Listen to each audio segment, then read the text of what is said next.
Kratos has a great relationship with his fellow gods, because there's no love quite like family. Obviously, I'm kidding, but there were times when the gods loved Kratos. So let's start at the very beginning. Kratos' childhood was awesome. I think we can all agree that this is awesome.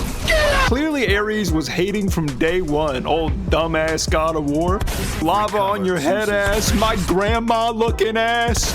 But Athena, brother, she was holding it down. She said, maybe we don't have to clap 2 kids? Maybe abducting just 1 is okay? Almost. You're almost there. From that day on, Athena was Kratos' link to the gods, his first homie that he hated a lot. Athena! Stop! Catch it, bitch! I added the sound effect. Does she follow him everywhere he goes in statue form? Of course. Does he listen to her wise counsel? Literally never. Hey. We love a completely ignorable queen. Here, let me pull up the Gods of Olympus scoreboard. Welcome to the party, Athena. And old dusty Ares was a certified young Kratos hater, which is interesting, as Ares was also the god that he called out to in his weakest moment. Now, you might think that hooking our boy up with some logic-defying chains and removing his ability to wear normal clothes was done out of kindness. Maybe we can move him to the likes Kratos board? Nope, wrong, absolutely not. In the God of War universe, Ares is widely regarded as what the kids would call a piece of shit.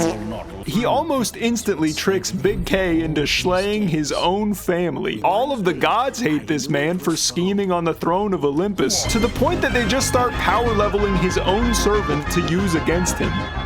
Zeus is buying 50 Fortnite battle passes a day, giving this man hilarious costumes because he hates his other son. Artemis is like, yeah, you could probably stab my brother with this. They started buffing him all the way back in God of War Ascension, with Zeus, Poseidon, and Hades giving him power to use against his Greek ops. So we can throw a bunch of gods over here. Boy. They liked him so much, they even started giving him side quests to meet minor gods, like Eos in Chains of Olympus, who is probably the most unimportant and uninteresting god in the series. Why do these statues keep giving me orders? I hope you enjoy sitting shirtless in this dank cavern for some reason, god of exposed chests, but she does like Kratos and survives the Greek saga, so I can only assume she's thriving in the beautiful landscape he left behind. She's going on the list, brother. You can't stop me. He also saves Helios from Atlas in that game, and I've never seen more grateful toes in my life. Thanks for getting the dogs out. I thought about putting Persephone on the list, but honestly, I think she's just neutral. Her plans didn't really involve Kratos at all, and she only fought him because he got in the way. I'll put her in her own category called sorry you couldn't destroy all the gods, but I got to play God of War 3, so you know what? F you. Anyways, by the end of God of War 1, he was drowning in love from the gods. They even made him a god. God damn. Bro really had it all, except his family and happiness and a barber. So naturally, at the start of Ghost of Sparta, he ignores Athena's statue wisdom and starts f***ing it all up. You know how sometimes you invite a new person over to your house, let them hang out with the family, lend them your favorite magical artifact, pet your dog? Well, in this situation, Kratos broke into Poseidon's house, stole all of the silverware out of the cabinets, performed finishing moves on the whole family tree, and shot his dog.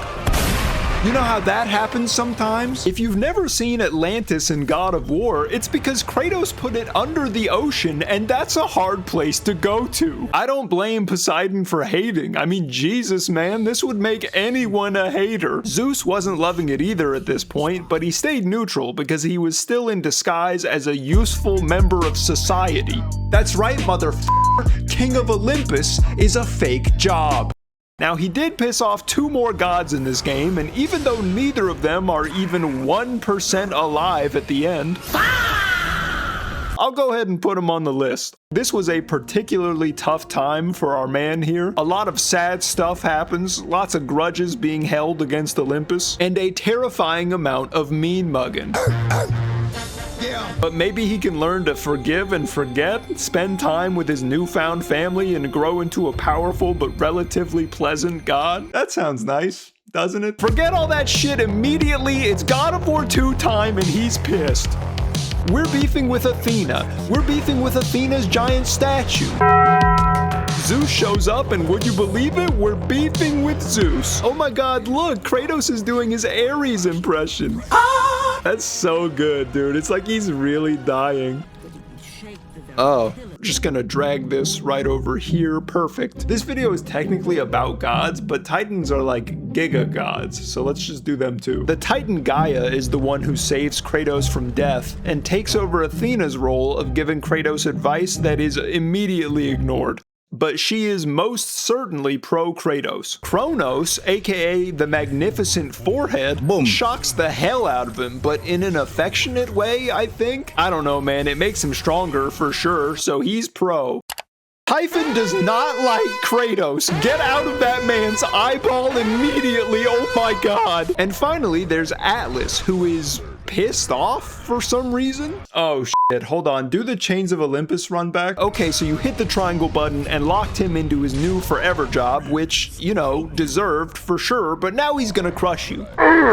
Except the only person he hates more than Kratos is Zeus, and the enemy of my enemy deserves the undefeatable power of rocks, so I guess Atlas is pro-Kratos. By the end of God of War 2, it's not really clear exactly how many of the gods have turned their backs on Kratos, but sharp-eyed viewers will notice that Athena fucking died. Gotcha, bitch! That was the OG, the original god who liked Kratos. I will always miss the way that Jesus Christ! And once she was gone, brother, they started turning like crazy. This scene is like 5 minutes later in the canon, and it shows virtually every god being against him. Just gonna shift some of these over here real quick. There we go. It's pretty much all the big ones. But wait a minute! Oh my god, it's Athena from God of War! Do you know how down bad Athena has to be to get skewered by a man, come back in ghost form, and still support him? Oh, yeah.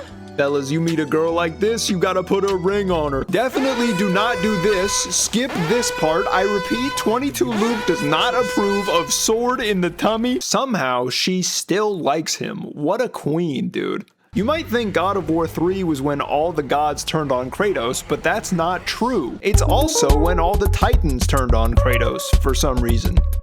Gaia immediately abandons him as soon as the game starts. Probably a bad idea in retrospect. Like, what was even the point? Kronos, remember when you electrocuted him? When things were simpler and it was all love? Now your giga-sized inside guts are all on the giga-sized outside. And your chin has a crystal in it. That's not even... I didn't even write a joke for this part. The Titans are so dumb for this.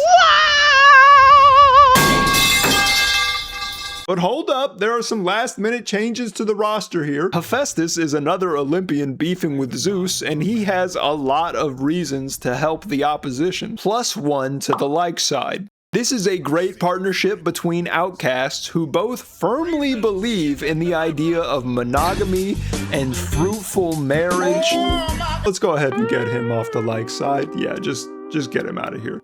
Seems like we can add one more to the pro side, but I do feel bad about it. By the end of God of War 3, there are very few gods remaining, and so we're mostly just assuming how they feel at this point. Kratos did save Eos's brother Helios, but then he ripped his head off at like Mach 50, so I'm gonna drop her down to neutral. Athena came back from the dead, only to be ignored again. Chad behavior here, honestly. This was certainly the last straw for her. We literally never see Artemis again, so I'm just gonna assume that she's vibing. Out of all the Greek gods and titans, I believe only 2 of them ended up liking Kratos. And even that is debatable. This picture is hilarious. But what's even funnier to me is the Norse saga. Kratos starts off entirely neutral with everyone because he lives in a shack in the woods. One god makes a very funny mistake. And then Kratos systematically destroys their bloodline, except for the guys who destroy each other.